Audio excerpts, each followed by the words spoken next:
அனைவருக்கும் வணக்கம். நான் தமிழரசி பாலமுருகன். இன்றைய தினம் 14/7/2025 திங்கட்கிழமை.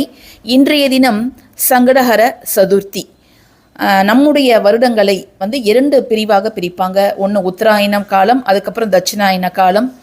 வரக்கூடிய வியாழக்கிழமை 17/7/2025 தட்சிணாயன காலம் அப்படிங்கிறது ஆரம்பிக்கிறது. தேவர்களின் மாலை பொழுது ஆரம்பமாகிறது. இன்றைய தினம் வரக்கூடிய இந்த சங்கடஹர சதுர்த்தி திங்கட்கிழமை வருவதால் நம்ம சோமவார சங்கடஹர சதுர்த்தி அப்படின்னு அழைக்கலாம். அது மட்டும் இல்லாமல் உத்தராயண காலத்தோட கடைசி சங்கடஹர சதுர்த்தி. அதனால் யாருக்கெல்லாம் வாய்ப்பு இருக்கிறதோ அவங்க இன்று மாலை, அதாவது சந்திரன் வானத்தில் பிரகாசமாக வந்ததுக்கப்புறம் உங்கள் வீட்டு பூஜை அறையில் ஏற்ற வேண்டிய மிக முக்கியமான ஒரு தீபம் என்ன அப்படிங்கிறத தான் இந்த பதிவில் நம்ம பார்க்க போகிறோம். ஒவ்வொரு மாதத்திலேயுமே 2 சதுர்த்தி வரும். வளர்பிறை சதுர்த்தி, தேய்பிறை சதுர்த்தி.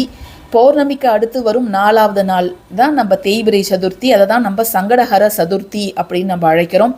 நமக்கு ஏற்படக்கூடிய துன்பங்கள், கஷ்டங்கள், துயரங்கள், தடைகள் இவை எல்லாவற்றையும் நீக்கி வாழ்க்கையில் நல்லதொரு முன்னேற்றம் வேணும் அப்படின்னா நம்ம இந்த சங்கடஹர சதுர்த்தி விரதத்தை மாதம் கடைபிடிப்பது அப்படிங்கிறது நல்லது.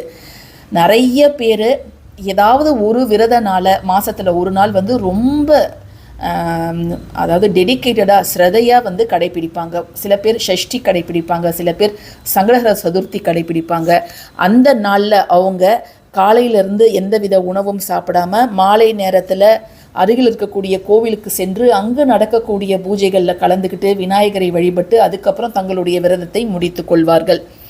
இந்த சங்கடஹர சதுர்த்தி நாளில் நீங்கள் கோவிலுக்கு போகும்பொழுது அவசியம் ஒரு கைப்பிடி அருகம்புல்லை நீங்கள் வாங்கிட்டு போயிட்டு விநாயகருக்கு நீங்கள் சாத்துவது அப்படிங்கிறது உங்களுக்கு நல்ல பல முன்னேற்றங்களை தரும். முழுமுதற் கடவுள், விக்னங்களை தீர்க்கக்கூடியவர் விநாயகர் அப்படின்னு நம்ம அழைப்போம். அந்த விநாயகரை நாம் வழிபட்டு எந்த ஒரு விஷயத்தை தொடங்கினாலும் சரி, அல்லது ஏதோ ஒரு விஷயத்தில் ஒரு தடங்கள், ஒரு தடை, ஏதாவது ஒரு பிரச்சனை வந்துக்கிட்டே இருக்குது, ஒரு வேலை நல்ல வேலை கிடைக்க மாட்டேங்குது, திருமணம் நல்ல வரன் அமைய மாட்டேங்குது, குழந்தை வரம் அப்படிங்கிறது கிடைக்க மாட்டேங்குது, கணவர் சம்பளத்தை சரியாக வீட்டில் தர மாட்டேங்கிறாரு, அதுவும் ஒரு பொருளாதார தடைக்கு காரணமாகிறது. எப்படிப்பட்ட தடையாக இருந்தாலும் சரி, பிள்ளைகள் சரியாக படிக்க மாட்டேங்கிறாங்க, தீய பழக்கங்களில் மாட்டிக்கிட்டு இருக்கிறாங்க, அவங்க முன்னேற்றத்திற்கு அந்த தீய பழக்கம் தடையாக உள்ளது, அதை நீக்கணும் அப்படிங்கிறதுக்காக உங்களுடைய துன்பங்கள் எந்த வகையான துன்பங்களாக இருந்தாலும் சரி, அது நியாயமான தடையாக இருக்குது, மற்றவர்களுக்கு எந்த வகையிலும் பாதிப்பை ஏற்படுத்தாது. ஆனால் அது இந்த தடை மட்டும் நீங்கிட்டா நான் ரொம்ப நல்லா இருப்பேன் அப்படின்னு நினைக்கிறீங்களோ அந்த விஷயத்தை நினைத்து நீங்கள் இந்த தீபத்தை ஏற்றலாம். என்னுடைய கணவர் வேறொரு பெண்ணுடன் தொடர்பு கொண்டிருக்கிறார் அப்படின்னா நீங்கள் எழுதலாம். அல்லது வெளிநாட்டு செல்வதில் எங்களுக்கு தடை இருக்குது அப்படின்னா எழுதலாம். ஒரு இடம் விற்கணும், அது விற்க மாட்டேங்குது, அதில் எங்களுக்கு தடை இருக்குது. இல்லை ஒரு இடம் இருக்குது, அதுக்கு வாடகைக்கு யாருமே வர மாட்டேங்கிறாங்க, அல்லது வாடகை இருக்கிறவங்க காலி பண்ண மாட்டாங்க, ஏதோ ஒரு தடை உங்களுக்கு இருக்குது அப்படின்னா நீங்கள் இந்த தீபத்தை ஒவ்வொரு மாதம் சங்கடஹர சதுர்த்தி மாலை நேரத்துலேயும் தாராளமாக நீங்கள் ஏற்றலாம். அப்படி நீங்கள் ஏற்றும் பொழுது அந்த சங்கடங்கள் சூரியனை கண்ட பனி போல கொஞ்சம் கொஞ்சமாக விலகுவதை நீங்களே கண்கூடாக பார்க்கலாங்க. இன்றைக்கி நீங்கள் கோயிலுக்கு போகும்போது பிள்ளையாருக்கு பிடித்த நெய்வேத்தியங்கள், அதாவது மோதகம், சுண்டல், கொழுக்கட்டை, இதெல்லாம் நீங்கள் செஞ்சு எடுத்துகிட்டு போகிறதும் நல்லது. வீட்டிலே வழிபடக்கூடியவர்கள் அவசியம் அருகம்புல்லை வாங்கி வைத்து வழிபாடு பண்ணுங்க. நிச்சயமாக எல்லா தடைகளும் இருந்த இடம் தெரியாமல் போய்விடும். இப்போ வாங்க என்னென்ன பொருள்லாம் வேணும் இன்றைய தினம் மாலை தீபம் ஏற்றுவதற்கு. 2 முக்கியமான பொருட்கள், 2மே பிள்ளையாருக்கு பிடித்த பொருட்கள், நம்முடைய வாழ்க்கையில் மாபெரும் முன்னேற்றத்தை தரக்கூடிய பொருட்கள். இப்போ வாங்க பார்க்கலாம். நமக்கு தேவையான 2 முக்கிய பொருட்கள், ஒன்று அருகம்புல், அதுக்கப்புறம் வெட்டிவேர். அருகம்புல் பற்றி நம்ம சொல்லவே வேணாம். விநாயகர் போன்று ஒரு எளிமையான கடவுளுக்கு எளிமையாக கிடைக்கக்கூடிய இந்த புல் இனத்தை நம்ம அவர் அருகில் வைத்தாலே அவர் அவ்வளோ சந்தோஷப்படுவாராம். இந்த அருகம்புல் ஏன் விநாயகருக்கு உகந்ததாக மாறிற்று அப்படின்னு பார்த்தீங்கன்னா, ஒரு காலத்தில் அனலாசுரன், அதாவது நெருப்பை கக்கக்கூடிய ஒரு அசுரன் இருந்தானாம். அவரை வந்து அழிப்பதற்காக விநாயக பெருமான் அவரை வந்து முழுங்கிட்டாராம். முழுங்கிட்டு அதோடைய வெப்பம் வந்து விநாயகருக்கு தனியவே இல்லையா, ரொம்பவும் கஷ்டப்பட்டாராம். சூடு பொறுக்க முடியாமல் அவர் துன்பப்படுவதை பார்த்த தேவர்கள் முனிவர்கள்லாம் என்ன பண்ணாங்களாம், சந்திரனை கூட அவரோட தலையில் வச்சு பார்த்துட்டாங்களாம் குளிர்ச்சி அடைவார் அப்படிங்கிறதுக்காக. இருந்தாலும் அது எந்த பலனையும் தரவில்லை அப்படிங்கிறதால ஜஸ்ட்டு பக்கத்தில் இருந்த இந்த எளிமையான அருகம்புல்லை எடுத்து விநாயகர் தலையில் வைத்ததும் அவர் வந்து அப்படியே வந்து கூலாயிட்டாராம்.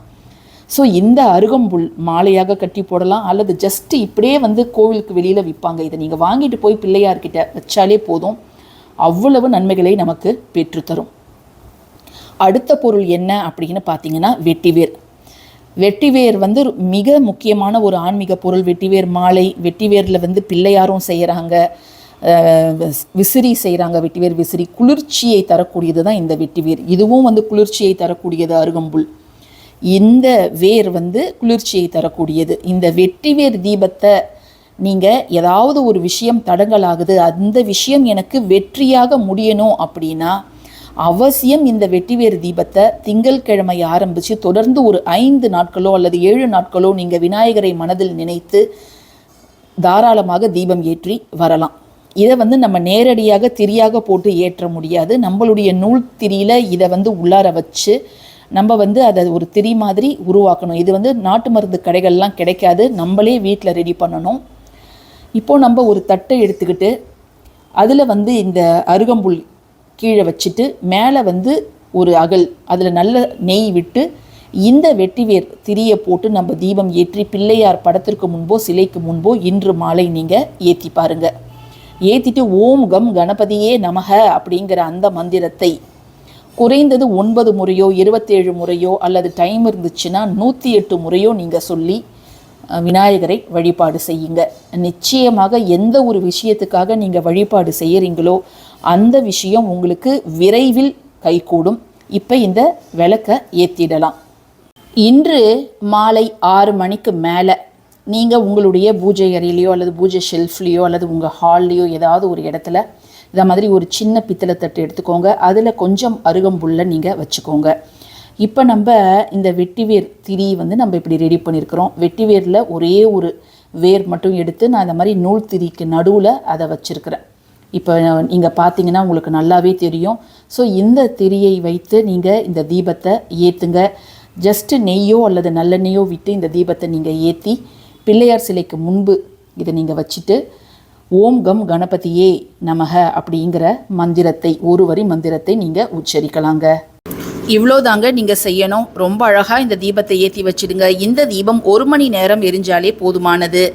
நீங்கள் வந்து நெய்வேத்தியத்துக்கு ஏதாவது காஞ்ச திராட்சை, கற்கண்டு, பேரிச்சை, வாழைப்பழம் எது வேணாலும் நீங்கள் வைக்கலாங்க. இந்த நாளை யாருமே தவற விடாதீங்க. நீங்கள் என்ன வேண்டுதல் வைத்தாலும் அதில் இருக்கக்கூடிய தடைகள் எல்லாம் நீங்கி நீங்கள் நினச்சது நிச்சயம் நிறைவேறும். பதிவு பிடிச்சிருந்ததுன்னா கட்டாயமாக லைக் பண்ணுங்கள், ஷேர் பண்ணுங்கள், நம்ம சேனலுக்கு சப்ஸ்கிரைப் பண்ணுங்கள். தேங்க்யூ ஃபார் வாட்சிங் திஸ் வீடியோ. நன்றி.